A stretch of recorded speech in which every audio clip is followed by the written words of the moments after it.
ठरलं तर मग या मालिकेचा जबरदस्त प्रोमो रिलीज झालेला आहे। या प्रोमोमध्ये आपण पाहत असतो की आता सायली इथे झोपलेली असते आणि झोपेतच बडबड करत असते। मला तन्वीचा आवाज ऐकल्यापासून असं का वाटतं की तो माझाच आवाज आहे, पण ह्या सर्व प्रश्नाची उत्तरे मला कोण देईल, मधुभाऊ देतील का, असं इथे सायली स्वतःच्याच मनाशी म्हणत असते। आता दुसऱ्या दिवशी खरं तर सायली तो मोबाईल घेऊन जाते आणि मोबाईलमध्ये रेकॉर्ड केलेला तन्वीचा आवाज इथे मधुभाऊंना ऐकवत असते आणि सायली मधुभाऊंना म्हणत असते, हा आवाज खरं तर तन्वीचा आहे मधुभाऊ, पण मला असं का वाटतं की हा आवाज माझाच आहे, तुम्हाला काय वाटतं, मला असं का वाटत असेल, असंही ते सायली मधुभाऊंना बोलत असते।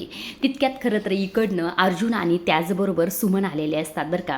आता अर्जुन आल्याबरोबर सायली तो मोबाईल लगेच बंद करून ठेवून देते आणि विषयसुद्धा इथे बदलत असते।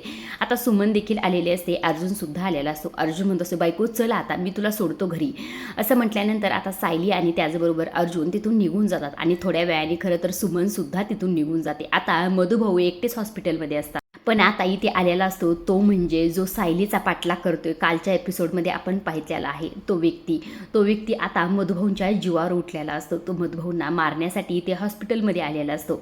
आता मधुभाऊ खरंच इतक्या लवकर त्यांची एक्झिट होईल का, तुम्हाला काय वाटतं हे कमेंट करून नक्कीच सांगा। आजच्या पुरतं एवढंच। अशा डेली मालिकेच्या अपडेट तुम्हाला जर जाणून घ्यायच्या असतील तर आपल्या चॅनलला जरूर सबस्क्राईब करा आणि तोपर्यंत पाहत राहा ठरलं तर मग। धन्यवाद।